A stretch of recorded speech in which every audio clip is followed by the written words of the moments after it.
New at 8 tonight, after more than a year of people worshiping virtually, Easter Sunday will be the first opportunity for some people to gather once again at churches. And KRON 4's Amanda Harry is live outside Grace Cathedral in San Francisco to explain the different approaches that churches are taking, Amanda.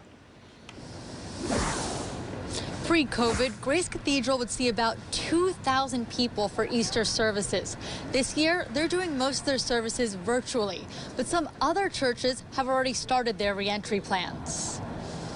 Bring some joy back to our parishioners. We have been sheltered in place for over a year now. Staff at Bay North Church of Christ in Fairfield are preparing to welcome people back in person. We have to, at some point, started easing up and allowing our members to come back. It's been over a year. Pastor Sam Morris says this is the first time they'll be gathering at the church in more than a year. Solano County is still in the red tier. Guidelines say the church can have a gathering at 25% capacity.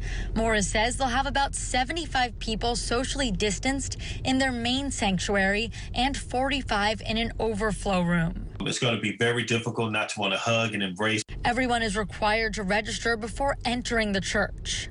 Use that data to allow us to contact trace. People will answer a questionnaire, wear masks, and there will be temperature checks.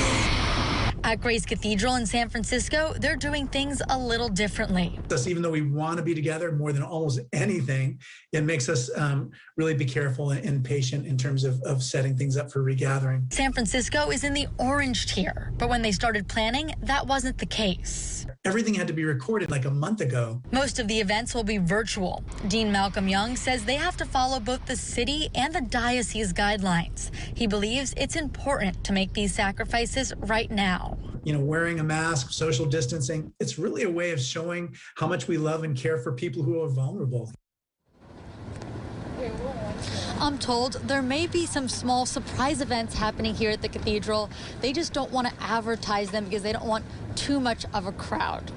How do the churches decide how they're going to move forward and what's right for their congregations?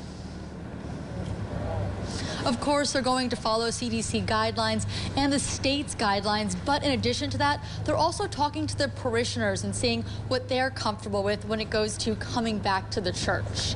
Live in San Francisco, Amanda Harry, KRON 4 News.